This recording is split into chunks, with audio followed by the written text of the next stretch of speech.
Oppo Reno series সাধারণত budget এবং mid range গ্রাহকদের টার্গেট করে তৈরি করা হয়। Oppo K14X মূলত তাদের জন্য যারা স্লিম ডিজাইন, ভালো ডিসপ্লে এবং দ্রুত চার্জিং পছন্দ করেন।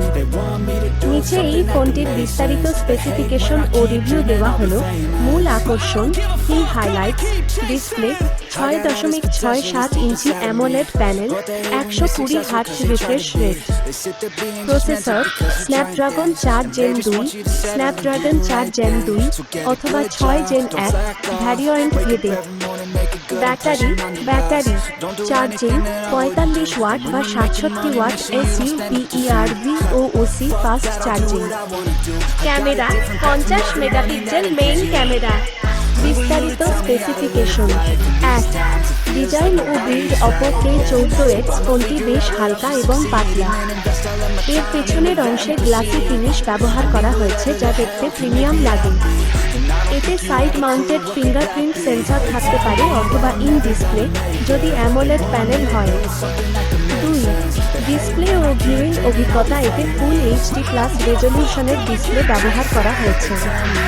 120 হার্টজ রিফ্রেশ রেট থাকার কারণে স্ক্রোলিং এবং গেমিং বেশ স্মুথ মনে হয়। কালার রিপ্রোডাকশন এবং ব্রাইটনেস ঘরের বাইরেও ভালো পারফরমেন্স দেয়। 3. পারফরমেন্স: এটি একটি 5G স্মার্টফোন। দৈনন্দিন কাজ যেমন ফেসবুকিং, ইউটিউব দেখা বা মাল্টিটাস্কিংয়ে কোনো ল্যাগ পাওয়া যায় না। তবে এটি কোনো হাই এন্ড গেমিং ফোন নয়। PUBG বা ফ্রি ফায়ারের মতো গেমগুলো মাঝারি সেটিংসে ভালোভাবে খেলা যায়। 4. ক্যামেরা কোয়ালিটি: পেছনের ক্যামেরা 50 মেগাপিক্সেল মেইন সেন্সর দিয়ে দিনের আলোতে ডিটেইলড ছবি তোলা সম্ভব। সাথে একটি 2 মেগাপিক্সেল ডেপথ বা ম্যাক্রো লেন্স থাকে।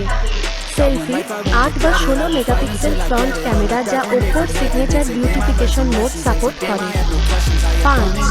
ব্যাটারি ও চার্জিং: ব্যাটারি সাধারণ ব্যবহারে অনায়াসেই একদিন পার করে দেয়। Oppoর ফাস্ট চার্জিং প্রযুক্তির কারণে ফোনটি দ্রুত চার্জ হয়ে যায়, যা ব্যস্ত ব্যবহারকারীদের জন্য বড় সুবিধা। ভালো ও মন্দ দিক: ভালো দিক প্রোস, মন্দ দিক কনস: স্লিম এবং স্টাইলিশ ডিজাইন, সেকেন্ডারি ক্যামেরাগুলো আল্ট্রা ওয়াইড, গড়পড়তা চমৎকার 120 হার্টজ ডিসপ্লে ভারী গেমিংয়ের জন্য উপযুক্ত নয়। দ্রুত চার্জিং সুবিধা, হাই রেজলিউশন ভিডিও রেকর্ডিং সীমাবদ্ধ।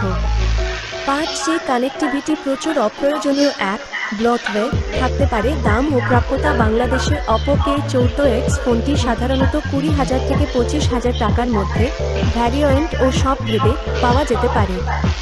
এটি মূলত অফিসিয়ালের চেয়ে অফিসিয়াল মার্কেটে বেশি দেখা যায়। আমার মতামত: আপনি যদি ফোন দিয়ে মূলত সোশ্যাল মিডিয়া ব্যবহার করেন, মুভি দেখেন এবং একটি স্টাইলিশ ফোন হাতে রাখতে চান, তবে এটি ভালো অপশন।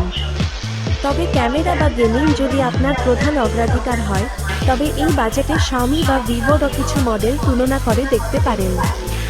আপনি কি এই বাজেটে Oppoর অন্য কোনো মডেল বা অন্য কোনো ব্র্যান্ডের ফোনের সাথে এর তুলনা দেখতে চান?